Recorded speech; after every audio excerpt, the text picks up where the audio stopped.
Hello students, welcome to engineers academy. पिछली classes में हमने बात की थी सर्कुलेशन की, ट्रांसपोर्टेशन ऑफ ब्लड की। मैंने जब बात की थी तो हमने ये एक्सप्लेन किया था कि जो हमारा हार्ट है उसमें क्या मैकेनिज़्म है और क्या पैसेज है ब्लड का, वो ब्लड कहाँ से मर्ज होकर कहाँ को जा रहा है, ये सारी बातें हमने की थी। साथ ही साथ हमने ब्लड के कंपोनेंट के बारे में पढ़ा था और उनके क्या फीचर्स होते हैं, क्या फंक्शंस होते हैं, ये जाना था। आज हम पिछली क्लास की सर्कुलेशन की बात करते हुए हम उसके टाइप्स ऑफ सर्कुलेशन के बारे में पढ़ेंगे। पिछली क्लास में जो हमने हार्ट बनाया था,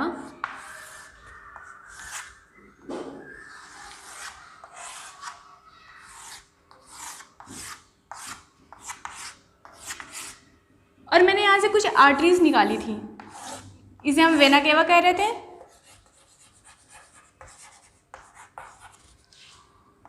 और ये एट्रिया था। कौन से एट्रिया? Right atria. ये left atria, right ventricle, left ventricle. Blood यहाँ से जाते हुए यहाँ आ रहा था और यहाँ से ब्लड इमर्ज होके हार्ट के पीछे से एक ट्यूब था जिसे हम पल्मोनरी आर्टरी कह रहे थे।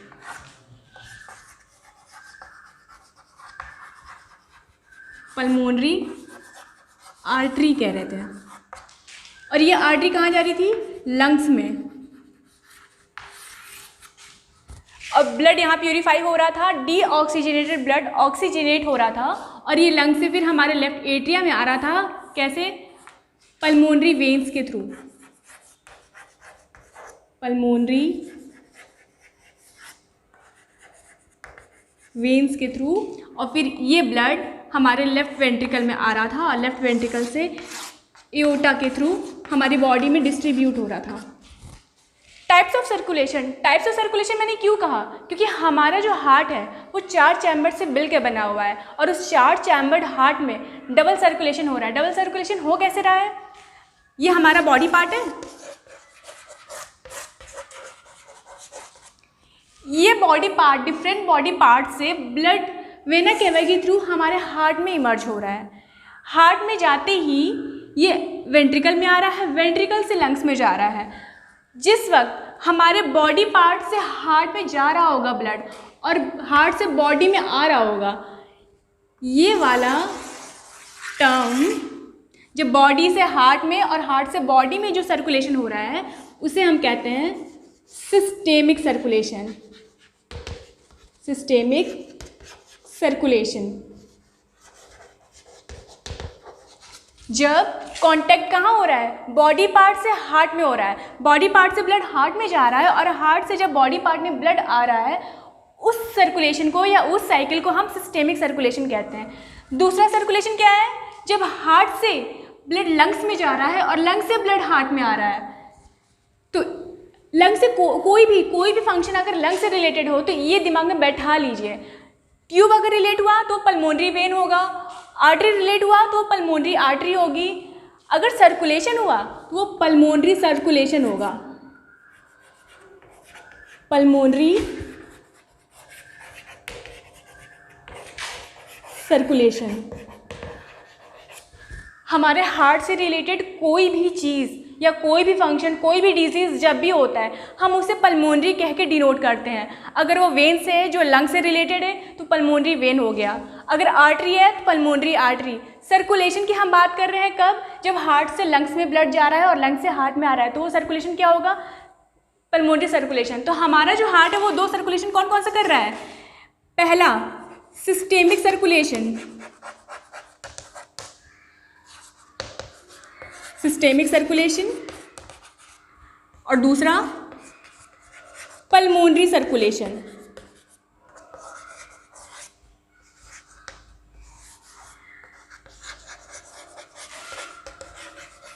दूसरी चीज़, मैंने कॉन्ट्रैक्शन की बात की थी। यहाँ एक सीनो आर्टेरियल नोड था, ये इलेक्ट्रिक पोटेंशियल जनरेट कर रहा था जो हार्ट वॉल में डिस्ट्रीब्यूट हो रहा था। उस इलेक्ट्रिक पोटेंशियल की वजह से हमारे हार्ट वॉल जो थे वो कॉन्ट्रैक्ट कर रहे थे।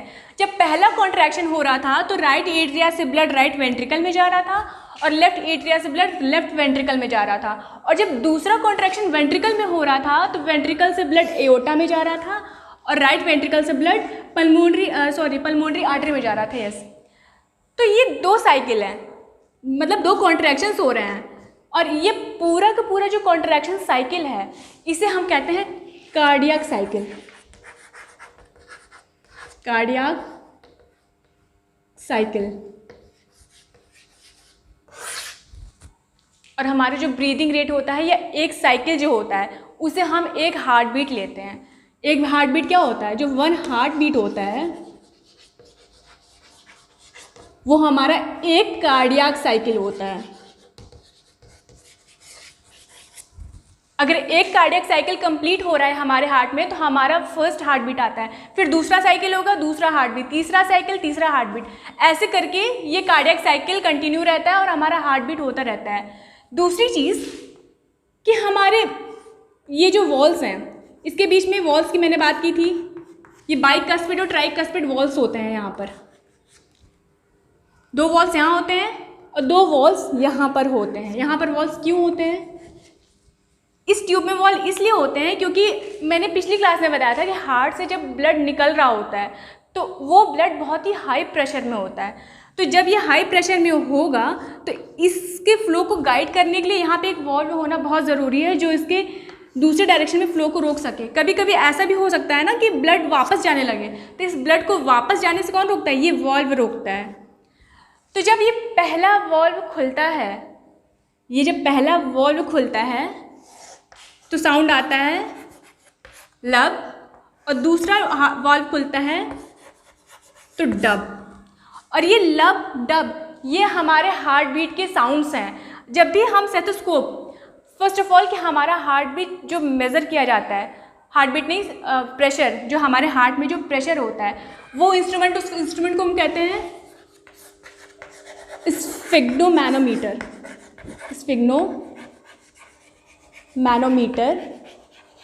ये याद होना चाहिए, ये आपकी बुक्स में ही दिया हुआ है, ये आपके एनसीईआरटी बुक में दिया हुआ है। The instrument which measures the pressure of the heart is sphygmomanometer, the pressure of the blood in the heart. दूसरी चीज़ कि स्टेथोस्कोप से, जो हमारा स्टेथोस्कोप होता है जो डॉक्टर क्लिनिकली यूज़ करते हैं, उस स्टेथोस्कोप से जो आवाज़ आती है हमारे हार्ट बीट की वो होता है लब डब। ये साउंड कुछ और नहीं होता है, ये वॉल्व के खुलने और बंद होने के साउंड्स होते हैं। ये वॉल्व जब भी खुलता है, अगर पानी में आप हाथ डाल के एक बार हाथ डालोगे तो एक अजीब सी आवाज़ आती है डब करके, वही आवाज़ ये होती है और वही आवाज़ ये होती है। जब ये दोनों वॉल्व खुलते हैं तो पहली आवाज़, ये दोनों वॉल्व खुलते हैं तो दूसरी आवाज़। ये हमारी बात की थी हमने हार्ट की, ये हमारे हार्ट की मैकेनिज़्म था, हमारे हार्ट का ब्लड प्रेशर था, हमारे हार्ट का फंक्शन था। अब हम बात करते हैं डिफरेंट ट्यूब्स की।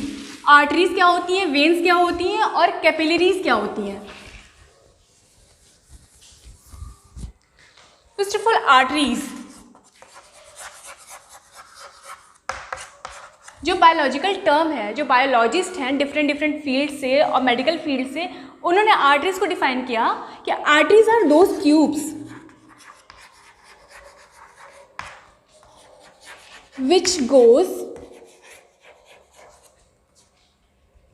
which takes blood away from the heart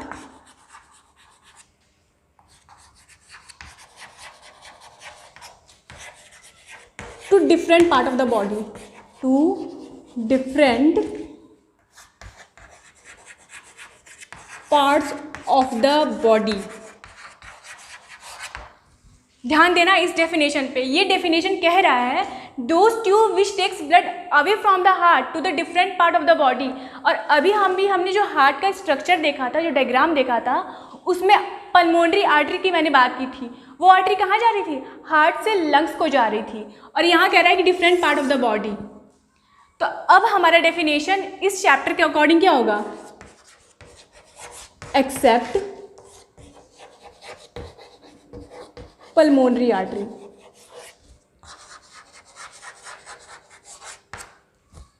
arteries वो ट्यूब होती हैं जो ब्लड को डिफरेंट बॉडीज़ में ले जाती हैं, जो डिफरेंट टिश्यूज़ के पास जो ब्लड पहुंचाती है, वो ट्यूब होती है artery.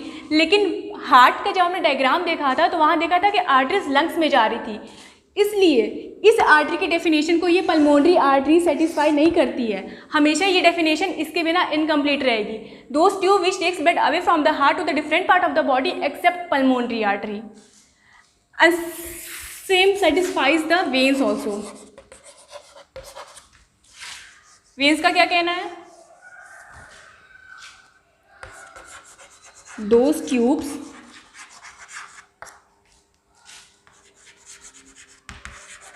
which takes blood to the heart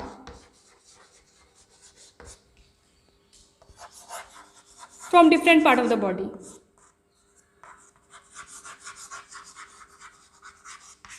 Different parts of the body. यहाँ डेफिनेशन कह रहा है कि वो ट्यूब जो हार्ट से जो डिफरेंट बॉडी पार्ट से हार्ट की तरफ जा रहा है, बट अभी भी जब पल्मोनरी पेन की बात हो रही थी तो वो लंग्स से आ रहा था, तो वो लंग्स क्या हुआ? वो एक्सेप्शन हो गया, except pulmonary veins, except pulmonary those tube which takes blood to the heart from different part of the body except pulmonary veins. Different body part से जो भी ट्यूब हार्ट में जा रहा होता है, वेना केवा वो वेन्स था, वेना केवा भी तो बॉडी पार्ट से जा रहा था लेकिन वो वेन्स था, लेकिन ये पल्मोनरी वेन्स लंग से हार्ट में आ जरूर रहा है लेकिन उसे हम बॉडी पार्ट कंसिडर नहीं करेंगे, इसलिए accept pulmonary veins. Third one is capillary.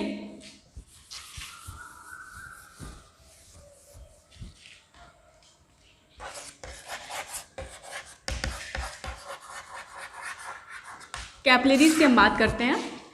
जब हमारा जो आर्टरी होता है, हमारी ये आर्टरी भी मैंने बात की थी जिसकी, वो हार्ट से जब बॉडी पार्ट में ब्लड ले जा रहा होता है तो ऐसे ये हार्ट रहा होगा, यहाँ से बॉडी पार्ट को ब्लड जा रहा होगा और ये आर्टरी है। अब ये टिश्यूज़ के पास जा रहा होगा, अब यहाँ पे छोटे टिश्यूज़ हैं तो ये क्या करेगा, ये आर्टरी अब डिवाइड होने लगेगा ब्रांचेज में, ऐसे ऐसे करके, ठीक है। फिर ये ऐसे आएगा, फिर यहाँ से ऐसे डिवाइड होगा, फिर ये ऐसे डिवाइड होगा ऐसे करके यहाँ पे, फिर ऐसे ये इस तरह से करके फाइन ट्यूब्स बनाएगा। क्यों बनाएगा? क्योंकि टिश्यूज़ और हमारे जो सेल्स हैं वो बहुत ही माइन्यूट हैं और हमारे बॉडी के ईच एंड एवरी सेल को ऑक्सीजन चाहिए होता है, तो वो ऑक्सीजन ब्लड ले जा रहा है, तो ब्लड को हर सेल के पास पहुँचना बहुत ज़रूरी है। यहाँ पर जो सेल्स हैं इसके पास यहाँ से ऐसे ब्लड पहुँचेगा, ये सेल्स यहाँ से इसको ले लेंगे। इस ब्लड को हम किसी और कलर से दिखा देते हैं। ये ब्लड ऐसे आ रहा है, ये ब्लड आ रहा है इसके अंदर से,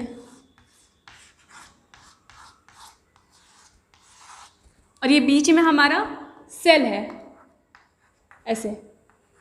तो सारे सेल्स को अब ब्लड की ज़रूरत है। क्यों ज़रूरत है? ब्लड की ज़रूरत नहीं, उन्हें ऑक्सीजन की ज़रूरत है। ऑक्सीजन कहाँ पर है? ब्लड में। क्यों है? क्योंकि अभी वो लंग्स से आ रहा है और लंग्स ने इन्हें ऑक्सीजन दिया है, ये ऑक्सीजन रिच ब्लड है। अब ये ऑक्सीजन लेगा तो यहाँ पे आर्टरी, अगर ऐसे यहाँ पे एक सेल हो खूब सारा, तो आर्टरीज के पास ब्लड तो यहाँ पर है, तो जो यहाँ पे सेल्स होंगे उन्हीं को ब्लड मिलेगा, बाकी ये सारे सेल क्या करेंगे? तो इसलिए हमारा आर्टरी जो है वो फाइन ब्रांच में डिवाइड हो जाता है ताकि जो ऑक्सीजन है वो सारे सेल को मिल सके, और उस जो ये ब्रांच ऐसे डिवाइड हो जा रहा है ऐसे करके, इसे हम कैपिलरी कहते हैं। इसे हम क्या कहते हैं? Capillaries. Capillaries are the fine tubes of arteries which are further divided to reach the blood to each and every cells. दूसरी चीज़, आर्टरीज और वेन्स। आर्टरीज वो हार्ट से आ रही होती हैं,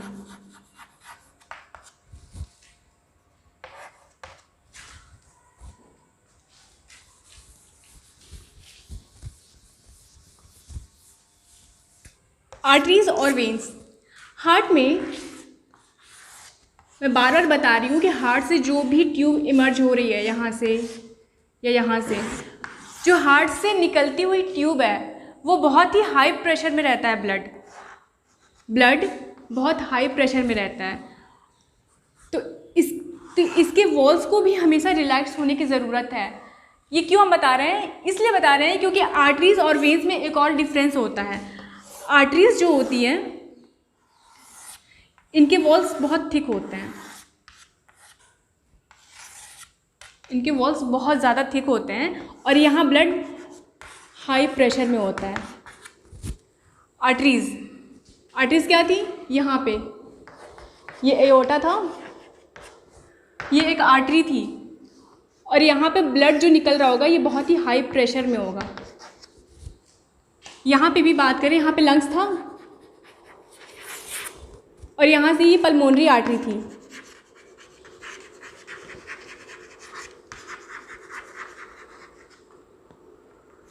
इसके वॉल बहुत थिक होंगे और ब्लड जो ये ब्लड का पैसेज होगा ये बहुत ही नैरो होता है।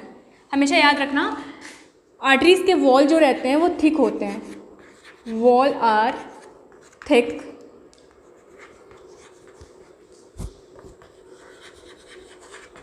Blood tube narrow. और जस्ट अपोजिट होता है वेन्स में। क्यों? क्योंकि वेन्स बहुत ही रिलैक्स्ड मैनर में आ रहा होता है। हार्ट में हमारा ये आ रहा है वेना केवा के थ्रू, ये वेना केवा था और यहाँ पे कोई प्रेशर नहीं है, बिल्कुल भी प्रेशर नहीं है। और इसलिए ये जो ट्यूब रहता है ये बहुत ही थिन लेयर रहती है इसकी लेयर ही बहुत थिन होती है। वॉल जो रहते हैं थिन वॉल होता है और ये जो ब्लड का ट्यूब होता है, ब्लड ट्यूब कह लो या ब्लड पैसेज, वो बहुत ही वाइड होता है। ये दो बहुत ही इंपॉर्टेंट डिफरेंस है आर्टरीज और वेन्स में। हमेशा कंफ्यूज नहीं होना, याद रखना हमेशा कि वो हार्ट से आ रहा है और हार्ट से अगर ब्लड आ रहा है तो उसका प्रेशर हाई रहता है।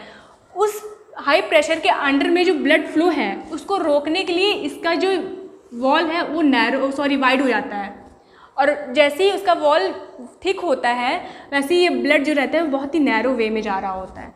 और उल्टा क्या होता है? वेन्स में कोई प्रेशर नहीं होता है, इसलिए इसके ब्लड्स जो रहते हैं, इसके जो वॉल्स रहते हैं ये भी बहुत ही फाइन। दूसरा चीज़, हाई प्रेशर में इसके वॉल डैमेज होने का भी खतरा रहता है, इस वजह से भी इसके वॉल हमेशा थिक डिज़ाइंड होते हैं। और वेन्स में वॉल थिन होता है क्योंकि यहाँ पे प्रेशर होता ही नहीं है, बहुत ही ईजिली ब्लड बॉडी पार्ट से हार्ट में जा रहा होता है, तो इसलिए यहाँ पे प्रेशर का कोई काम ही नहीं है और प्रेशर का काम यहाँ पे नहीं है, तो इसलिए वॉल्स भी बहुत थिन होते हैं। और कैपिलरीज की बात मैंने की, कैपिलरीज जो होती हैं वो फाइन ब्रांच होती है आर्टरीज की। ये बात हमने की आर्टरीज की, कैपिलरीज की और वेन्स की। प्लेटलेट की अगर हम बात करें तो हम पिछली क्लास में इसकी बात हम कर चुके हैं कि platelet prevents the blood flow. कैसे प्रिवेंट करता है, इसका मैकेनिज्म क्या होता है, ये पिछली क्लास में मैंने एक्सप्लेन कर दिया है। दूसरा चीज़ लिम्फ है। ये लिम्फ क्या होता है? जब आर्टरीज की मैं बात कर रही थी, ये हमारा आर्टरी है, ऐसे आ रहा था आर्टरी, अब डिवाइड हो रहा है यहाँ पे।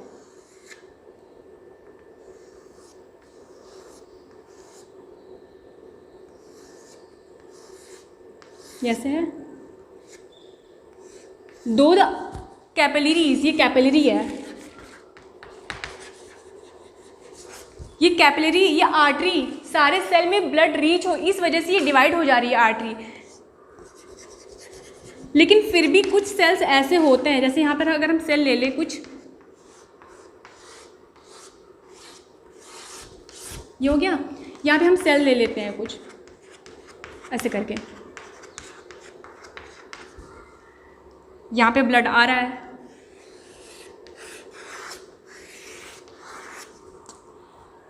इसके पास ऑक्सीजन है और सेल को चाहिए ऑक्सीजन, लेकिन ऑक्सीजन जो ब्लड से डायरेक्ट कौन लेगा? वही सेल लेगा जो ब्लड के डायरेक्ट कांटेक्ट में है। तो ये सेल क्या करेंगे? अब इन्हें भी तो ऑक्सीजन चाहिए होगा, सारे सेल को ब्लड रीच करे, इस वजह से ये आर्टरी थी डिवाइड हो जा रही थी कैपिलरीज में, ताकि सारे सेल को ऑक्सीजन मिल सके।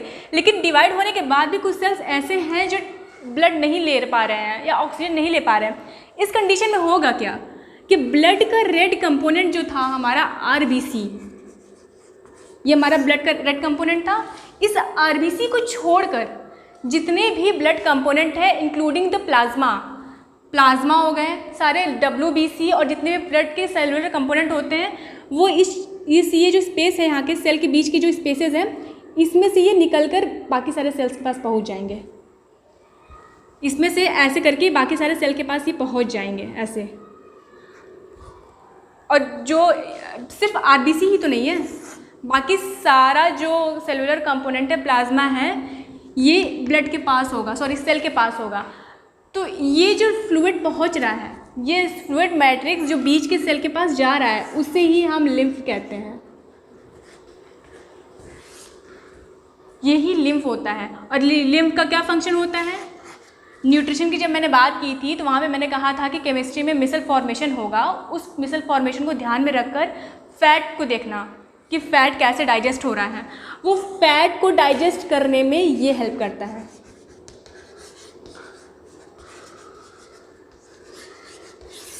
लिम्फ फैट को डाइजेस्ट करने में हेल्प कर रहा होता है और ये सारे यहाँ पर ऐसे हो रहे होते हैं। और दूसरा क्या फंक्शन होता है, जिस तरह से WBC और बाकी सारे सेलुलर कंपोनेंट हमें इम्यूनिटी दे रहे थे, हमारी बॉडी को इम्यूनिटी प्रोवाइड कर रहे थे, फाइटिंग एजेंट थे हमारे आउटसाइडिंग एजेंट के लिए, वैसे ही ये लिम्फ भी लड़ेगा। अगर बाहर से कोई डस्ट पार्टिकल हमारी बॉडी में एंटर कर रहा हो या कोई एलर्जीज हमारी बॉडी में एंटर कर रहा हो तो वही काम लिम्फ भी करेगा। ये लिम्फ कुछ और नहीं, ब्लड ही है, सिर्फ RBC नहीं होगा उसमें, बाकी सारे कंपोनेंट होंगे उसमें। ये सारे कंपोनेंट जैसे अमीबा था, अमीबा की मैंने बात की थी, ये बिल्कुल यूनिसेलुलर होता है, ये कोई भी शेप बना के घूमता रहता है। तो ये जो सेल होगा ना, ये भी अमीबॉइड मूवमेंट करके अंदर घुस जाएगा और अंदर पूरे सेल को न्यूट्रिशन देगा। और ये कुछ और नहीं होगा, ये लिम्फ होगा। अभी तक हम ह्यूमन के हार्ट की बात कर रहे थे, उनके ट्रांसपोर्टेशन की बात कर रहे थे। अब हम ये देखते हैं कि बाकी सारे ऑर्गेनिज्म में हार्ट डिज़ाइन कैसे होता है। फिश की अगर बात करें हम, ह्यूमन में क्या था, 2 एट्रियम थे और 2 वेंट्रिकल थे। फिश में 2 चैम्बर्ड हार्ट होता है, बस ऐसे। ये एट्रियम हो गया, ये वेंट्रिकल हो गया, और यहाँ पे सिंगल सर्कुलेशन हो रहा होता है। हमारी बॉडी में क्या था, डबल सर्कुलेशन था, यहाँ पे सिंगल सर्कुलेशन होगा। और ब्लड कभी भी प्यूरिफाई नहीं हो पाता। हमारी बॉडी में क्या हो रहा था कि ऑक्सीजनेटेड ब्लड अलग था, डीऑक्सीजनेटेड ब्लड अलग था, लेकिन यहाँ पर ब्लड कभी प्यूरिफाई नहीं होगा। Blood is not purified. अच्छा, होगा क्यों नहीं? इसलिए नहीं होगा क्योंकि ब्लड यहाँ से बॉडी पार्ट से यहाँ आ रहा होगा, ब्लड एट्रियम में आ रहा होगा। ये एट्रियम है हमारा, फिश का एट्रियम है, ये फिश की बात हो रही है यहाँ पर। अब एट्रियम से इस वेंट्रिकल में आ रहा होगा ब्लड, ये डीऑक्सीजनेटेड ब्लड है, इसमें आ रहा है। अब ये डीऑक्सीजनेटेड ब्लड यहाँ पर आया, यहाँ से फिर ये लंग्स में गया, अब लंग्स से फिर वापस ये बॉडी पार्ट में आ जाएगा। यहाँ पे कोई भी सेपरेटिंग एजेंट है ही नहीं, पूरा का पूरा प्योर ब्लड प्यूरिफाई तो हो रहा है। प्योर यहाँ पे इम्प्योर ब्लड लंग्स में जाकर प्यूरिफाई हो रहा है, बट वो वापस से आके फिर से इम्प्योर हो जा रहा है क्योंकि उसे टाइम ही नहीं मिल रहा है। इसी वजह से फिश कंटिन्यूअसली ब्रीथ करती रहती हैं ताकि उन्हें रेगुलर साइकिल पे ऑक्सीजन मिलता रहे। दूसरी चीज़, एम्फीबिया। एम्फीबिया में क्या होता है,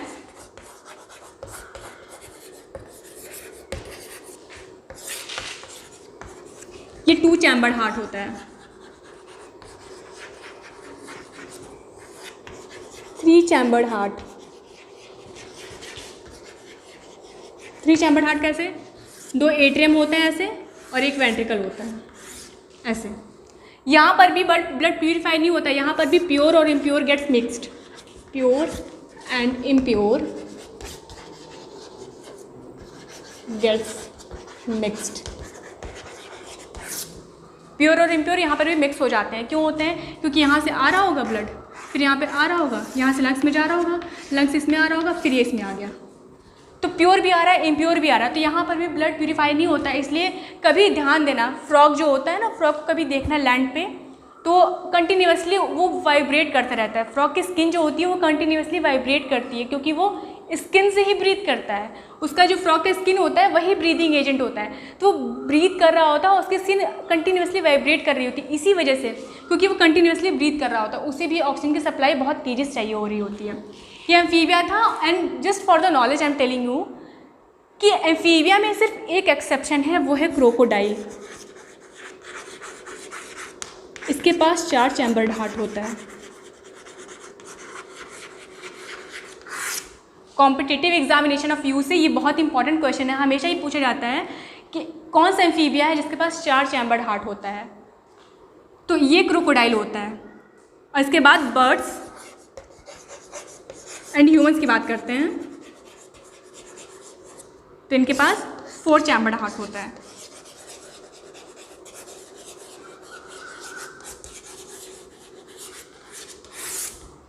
फिश के पास 2 चैम्बर्ड हार्ट, एम्फीबिया के 3 chambered heart, birds and humans के 4 चैम्बर्ड हार्ट। अगली क्लास में हम बात करेंगे प्लांट के ट्रांसपोर्टेशन के। प्लांट के ट्रांसपोर्टेशन में कौन से 2 मैकेनिज्म होते हैं और कौन से 2 ऑर्गन होते हैं जो इस ट्रांसपोर्टेशन में हेल्प करते हैं। आज की क्लास में बस इतना ही। Thank you.